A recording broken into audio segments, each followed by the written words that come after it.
Hi friends, how are you friends. हम देख रहे हैं इंडियन एविडेंस एक्ट 1872, जिसमें हमने इसके पहले एक लेक्चर में सेक्शन 40 देखा था। आज हम देखने वाले हैं सेक्शन 41। तो फ्रेंड्स, हम सेक्शन 41 की मार्जिनल नोट देखते हैं। उसमें क्या दिया गया है कि relevancy of certain judgements in probate etcetera jurisdiction.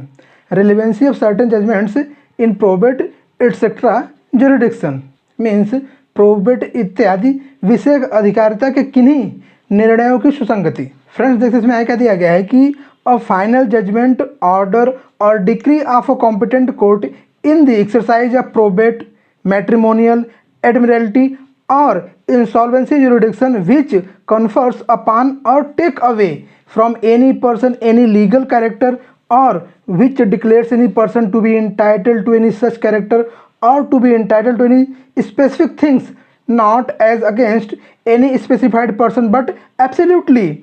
is relevant when the existence of any such legal character or the title of any such person to any such things is relevant. So friends, section 41 में यह दिया गया है कि किसी सक्षम न्यायालय के प्रोबेट विषयक,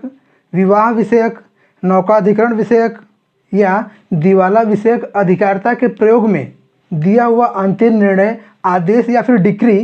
जो किसी व्यक्ति को कोई वैधिक हैसियत प्रदान करती है या फिर किसी व्यक्ति से उसकी वैधिक हैसियत लेती है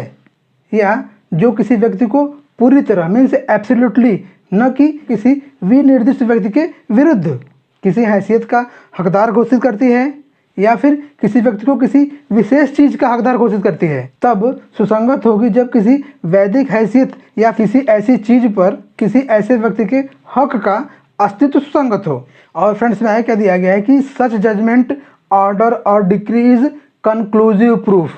मीन्स ऐसे निर्णय, आदेश या डिक्री इस बात के निश्चायक सबूत हैं। किस बात के? तो इसमें क्या दिया गया है कि that any legal character which it confers accrued at the time when such judgment, order और decree come into operation means ऐसे निर्णय, आदेश या डिक्री इस बात के निश्चायक सबूत हैं कि कोई वैधिक हैसियत जो वह जजमेंट, डिक्री या ऑर्डर मीन्स वह निर्णय, आदेश या फिर डिक्री प्रदत्त करती है उसमें प्रभुत्व हुई, उसमें मिली है जब ऐसा निर्णय, आदेश या डिक्री ऑपरेशन में आया। और आगे क्या दिया गया है कि that any legal character to which it declares any such person to be entitled accrued to that person at the time when such judgment, order or decree declares it to have accrued to that person means ऐसे judgement, order या decree इस बात के conclusive proof है कि कोई वैधिक हैसियत जिसके लिए वह किसी व्यक्ति को हकदार घोषित करती हैं उस समय उस व्यक्ति को मिली जो समय ऐसे निर्णय, आदेश या डिक्री द्वारा घोषित हैं कि उस समय उस व्यक्ति को प्रभुत्व हुई हैं। और आगे क्या दिया गया है कि that any legal character which it takes away from any such person ceased at the time from which such judgment, order और decree ceased that it had ceased और शुड सीज मीन्स ऐसे निर्णय, आदेश या डिक्री इस बात का निश्चायक सबूत है कि कोई वैधिक हैसियत जिसे वह किसी व्यक्ति से लेती है उस समय खत्म हुई जो उस समय ऐसे निर्णय, आदेश या डिक्री द्वारा घोषित है कि उस समय से वह हैसियत खत्म हो गई है या फिर खत्म हो जानी चाहिए।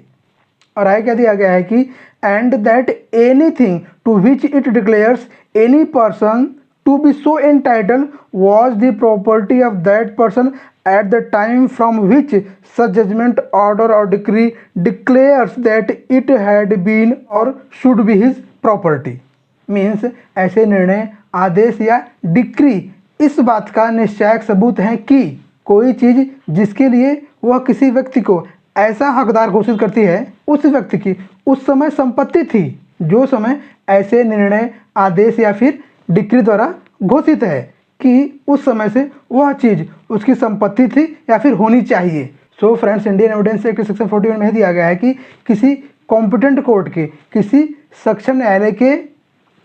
प्रोबेट के बारे में, मैट्रिमोनियल के बारे में, एडमिरल्टी के बारे में और इंसॉल्वेंसी के बारे में अधिकारिता का प्रयोग करते हुए दिया गया अंतिम निर्णय, आदेश या फिर डिक्री जो किसी व्यक्ति को कोई वैधिक हैसियत प्रदान करती हो, किसी व्यक्ति को कोई लीगल कैरेक्टर प्रदान करती हो या फिर किसी व्यक्ति से उसका लीगल कैरेक्टर मीन्स उसकी वैधिक हैसियत लेती हो, या जो किसी व्यक्ति को पूरी तरह से मीन्स एब्सोल्युटली किसी हैसियत का हकदार घोषित करती हो, या फिर किसी व्यक्ति को किसी विशेष चीज़ का हकदार घोषित करती हो, तब ऐसे जजमेंट, डिक्री या फिर ऑर्डर सुसंगत होंगे, रिलेवेंट होंगे जब किसी वैधिक हैसियत या फिर किसी ऐसी चीज़ पर किसी ऐसे व्यक्ति के हक का अस्तित्व सुसंगत हो। और इसमें आगे कह दिया गया है कि ऐसे निर्णय, आदेश या फिर डिक्री इस बात के निश्चायक सबूत होंगे, इस बात के कंक्लूसिव प्रूफ होंगे कि कोई वैधिक हैसियत मीन्स कोई लीगल कैरेक्टर किसी व्यक्ति को ऐसे जजमेंट, डिक्री या फिर ऑर्डर द्वारा तब प्रदान किया गया था, तब दिया गया था जब ऐसा जजमेंट, डिक्री या फिर ऑर्डर ऑपरेशन में आए।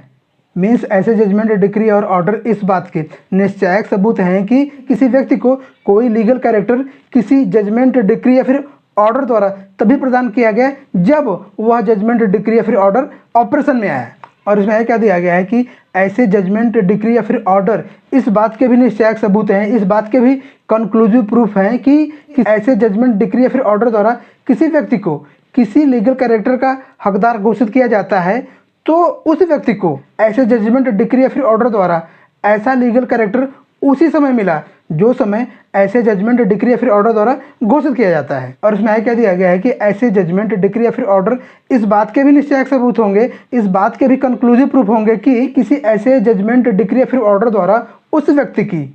वैधिक हैसियत मीन्स उसका लीगल कैरेक्टर लिया जाता है, तो ऐसा लीगल कैरेक्टर उसी समय खत्म हो गया या फिर उसी समय खत्म हो जाना चाहिए जो समय ऐसे निर्णय, आदेश या फिर डिक्री द्वारा घोषित किया गया है। और इसमें आगे क्या दिया गया है कि ऐसे जजमेंट, ऑर्डर या डिक्री इस बात के लिए भी निश्चायक सबूत होंगे कि कोई चीज़ जिसके लिए ऐसा जजमेंट, डिक्री या फिर ऑर्डर किसी व्यक्ति को हकदार घोषित करती है, वह चीज़ उस समय उस व्यक्ति की संपत्ति थी या फिर संपत्ति होनी चाहिए जो समय ऐसे निर्णय, डिक्री या फिर आदेश द्वारा घोषित किया जाता है। फ्रेंड्स, रेलिवेंसी ऑफ जजमेंट के लिए जजमेंट जो है वो या तो फिर जजमेंट इन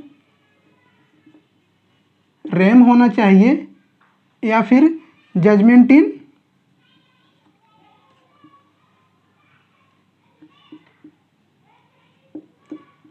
पर्सोनेम होना चाहिए।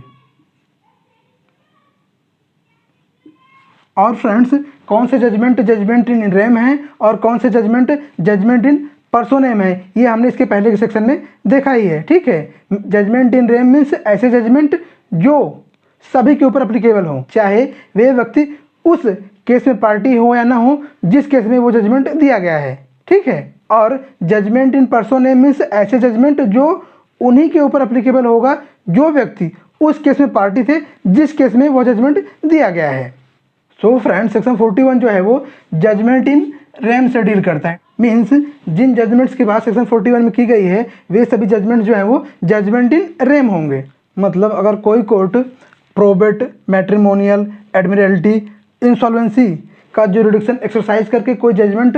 पास करता है तो वो जजमेंट जजमेंट इन रेम होगा। ठीक है, और वो जजमेंट सभी के ऊपर अप्लीकेबल होगा, चाहे वो लोग उस केस में पार्टी रहे हों या ना रहे हों जिस केस में ऐसा जजमेंट पास हुआ है। सो फ्रेंड्स, हम देखते हैं कि probate jurisdiction, matrimonial jurisdiction, Admiralty jurisdiction और इंसॉल्वेंसी जुरिडिक्शन होता क्या है। ठीक है फ्रेंड्स, अगर हम प्रोबेट जुरिडिक्शन की बात करें तो probate jurisdiction means jurisdiction of a court under Indian succession act 1925 in respect of testamentary और इंटेस्टेड मैटर्स। फ्रेंड्स, प्रोबेट का जुरिडिक्शन एक्सरसाइज करके कोर्ट किसी मरे हुए व्यक्ति के विल की जेन्युइननेस को प्रोनाउंस करती है। मीन्स उसका विल जो है जेन्युइन है कि नहीं है, और किसी व्यक्ति के फेवर में लेटर ऑफ प्रोबेट ग्रांट करती है जो व्यक्ति उस मरे हुए व्यक्ति के बिहाफ में उस विल को एग्जीक्यूट करेगा। और फ्रेंड्स, कोर्ट द्वारा जो है प्रोबेट का जुरिडिक्शन एक्सरसाइज करके जजमेंट दिया जाएगा वो जजमेंट इन रेम होगा, क्योंकि इस जजमेंट द्वारा किसी व्यक्ति को लीगल कैरेक्टर ग्रांट किया जा रहा है। And friends, a judgement of court of probate is conclusive proof and is binding on entire world.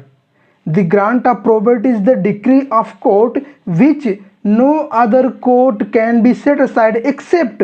for fraud or want of jurisdiction. Friends, हम बात करते हैं मैट्रिमोनियल जुरिडिक्शन की। मैट्रिमोनियल जुरिडिक्शन को एक्सरसाइज करके कोर्ट जो है वो मैट्रिमोनियल डिस्प्यूट में जजमेंट पास करता है। ठीक है, मैट्रिमोनियल जुरिडिक्शन द्वारा कोर्ट जो है वो किसी व्यक्ति का लीगल स्टेटस मीन्स उसका लीगल कैरेक्टर डिसाइड करते हैं। मीन्स कि कोई व्यक्ति मैरिड है या फिर कोई लेडी डिवोर्सी है या फिर वो विडो है, ठीक है। और कोर्ट द्वारा मैट्रिमोनियल जुरिडिक्शन एक्सरसाइज करके जो जजमेंट दिया जाएगा वो भी जजमेंट इन रेम होगा और ऐसे जजमेंट सभी के ऊपर बाइंडिंग होंगे। मीन्स अगर कोर्ट ने किसी लेडी को डिवोर्स ग्रांट किया तो फिर कोई दूसरा व्यक्ति ऐसा नहीं बोल सकता कि भले ही कोर्ट ने इसे डिवोर्सी डिक्लेयर किया है, मैं इसे डिवोर्सी नहीं मानता, ठीक है, ऐसा नहीं चलेगा। और फ्रेंड्स अगर हम एडमिरल्टी जुरिडिक्शन की बात करें तो एडमिरल्टी जुरिडिक्शन जो है वो सिर्फ हाई कोर्ट को होता है, ठीक है। और इस जुरिडिक्शन के अधीन पास की जजमेंट भी जजमेंट इन रेम होते हैं। इस जुरिडिक्शन के अंदर कोर्ट जो है वो वार के दौरान अराइज हुए केसेस को डिसाइड करता है, ठीक है। और फ्रेंड्स अगर हम इंसॉल्वेंसी जुरिडिक्शन की बात करें तो इंसॉल्वेंसी जुरिडिक्शन जो है वो प्रेसिडेंसी टाउन इंसॉल्वेंसी एक्ट 1909 और प्रोविंशियल इंसॉल्वेंसी एक्ट 1920 के अधीन एक्सरसाइज किया जाता है। और कोर्ट जो है वो इंसॉल्वेंसी जुरिडिक्शन एक्सरसाइज करके किसी व्यक्ति का लीगल स्टेटस जो है वो डिटरमाइन करता है, निश्चित करता है कि कोई व्यक्ति इंसॉल्वेंट है कि नहीं है। और अगर कोर्ट ने इंसॉल्वेंसी जुरिडिक्शन एक्सरसाइज करके किसी व्यक्ति को इंसॉल्वेंट डिक्लेयर कर दिया तो वो जजमेंट जो है वो जजमेंट इन रेम होगा और वो जजमेंट सभी के ऊपर बाइंडिंग होगा। सो फ्रेंड्स आज के लिए बस इतना ही। हम फिर मिलेंगे अगले लेक्चर में इंडियन एविडेंस एक्ट के एक नए सेक्शन के साथ। तब तक के लिए नमस्कार।